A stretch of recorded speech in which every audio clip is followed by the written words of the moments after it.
이번 한 주간 아침 기도의 첫째 날 우리에게 주신 하나님 말씀은 누가복음 23장 33절에서 34절까지 말씀입니다. 그들은 해골이라 하는 곳에 이르러서 거기서 예수를 십자가에 달고 그 죄수들도 그렇게 하였는데 한 사람은 그의 오른쪽에 한 사람은 그의 왼쪽에 달았다. 그때 예수께서 말씀하셨다. 아버지, 저 사람들을 용서하여 주십시오. 저 사람들은 자기네가 무슨 일을 하는지를 알지 못합니다. 그들은 제비를 뽑아서 예수의 옷을 나누어 가졌다. 아멘. 하나님의 말씀입니다. 오늘부터 5일 동안 예수님께서 십자가 위에서 하신 말씀을 깊이 묵상해 보려고 합니다. 우리는 이 십자가 위에서 예수께서 하신 말씀을 가상 7언이라고 부릅니다. 사실 이는 사복음서에 기록된 예수님의 말씀을 총체적으로 부르기 위한 것일 뿐 예수님께서 또 다른 가르침을 주시기 위해서 의도적으로 7개의 진리를 설파하신 것은 아닙니다.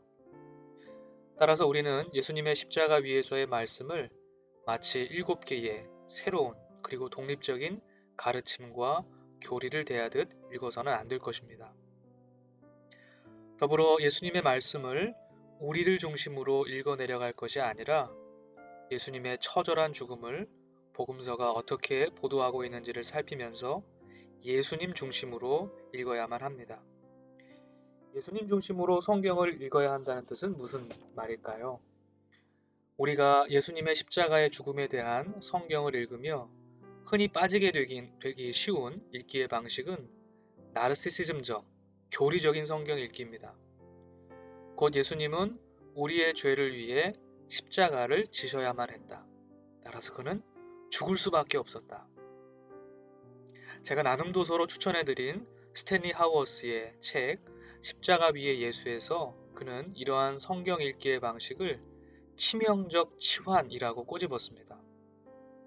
달리 말해 예수의 처절한 죽음을 우리에게 꼭 필요한 것으로 여기는 순간 예수 그리스도 곧 하나님의 아들의 죽음 그 자체를 바라보는 우리의 눈은 가리워지게 된다는 것입니다. 곧 나만을 위해 예수를 바라볼 때 예수의 죽음은 도구화되고 교리화되어 이해될 수밖에 없다는 것이죠. 오히려 사복음서에 걸친 예수님의 십자가 위에서의 말씀은 참 하나님이시며 참 인간이셨던 예수님께서 어떻게 잔혹하고 무자비한 인간의 폭력에 대응하셨는지를 보여줍니다. 곧 하나님의 뜻을 품어 하나님과 한 몸, 한 뜻으로 살아가는 것의 어려움과 중요성을 우리에게 가르쳐 주신 것입니다. 이번 한 주 예수님의 십자가의 고통을 깊이 묵상하면서 때로는 침묵으로, 때로는 눈물로, 때로는 탄식으로 함께 아파하며 예수님께서 우리에게 보여주신 것과 같이 하나님의 뜻을 우리의 온 몸과 마음으로 품기를 다짐하고 결단하는 시간으로 삼았으면 좋겠습니다. 오늘 우리가 함께 읽은 예수님의 말씀은 우리의 이성으로는 인간적 상식으로는 해석될 수 없는 소화될 수 없는 말씀입니다. 어찌 피해자가 가해자를 품어 용서의 기도를 드리는 일이 쉬운 일이겠습니까? 예수님은 지금 잔혹한 십자가의 형틀에 달려 계십니다.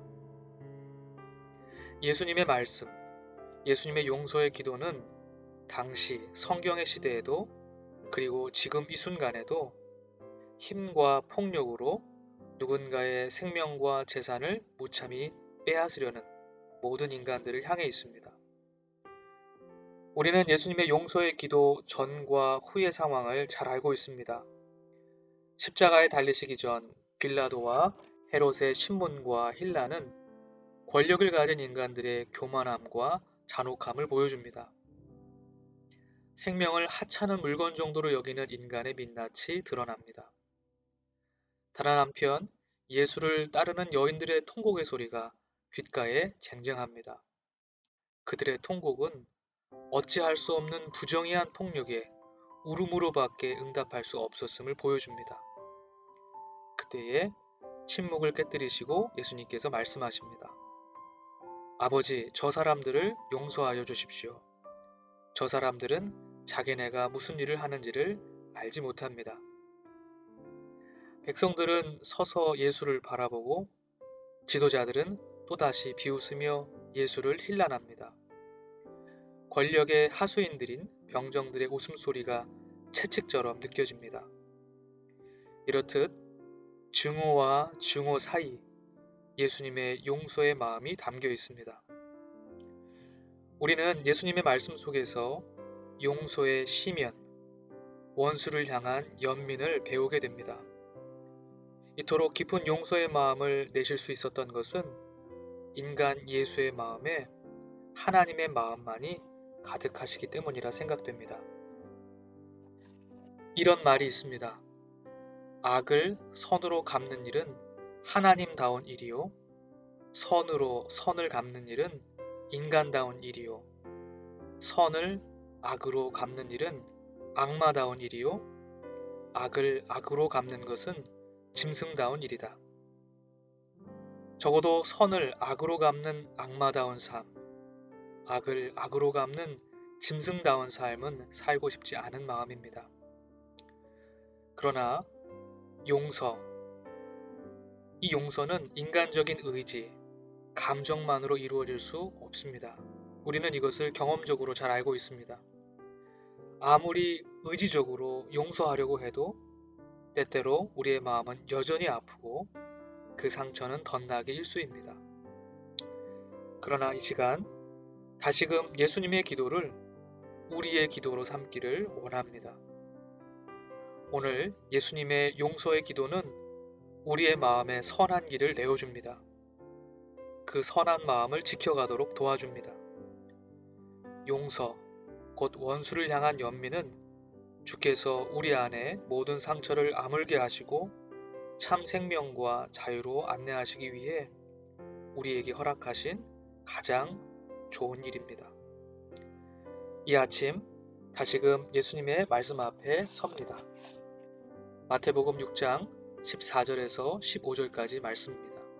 이 말씀을 오늘 성경 묵상의 결론으로 삼고자 합니다. 너희가 남의 잘못을 용서해주면 너희 하늘 아버지께서도 너희를 용서해 주실 것이다. 그러나 너희가 남을 용서해 주지 않으면 너희 아버지께서도 너희의 잘못을 용서해 주지 않으실 것이다. 아멘. 함께 기도하겠습니다.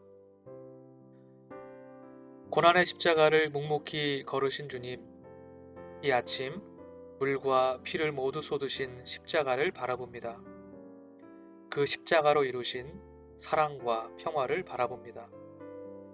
우리를 예수님의 제자로 부르시고 이 땅 가운데 예수의 이름으로 살게 하시니 감사합니다. 주께서 우리에게 가르쳐 주신 것과 같이 우리 모두 용서의 사람이 되길 원합니다. 우리의 마음 안에 주의 선한 마음을 심어주시고 그 선한 마음을 지켜가게 하옵소서. 그래서 폭력과 전쟁, 증오와 반목이 지배하는 세상 속에서도 용서와 화해를 이루는 삶을 살아가도록 인도하여 주옵소서. 예수님의 이름으로 기도드립니다. 아멘.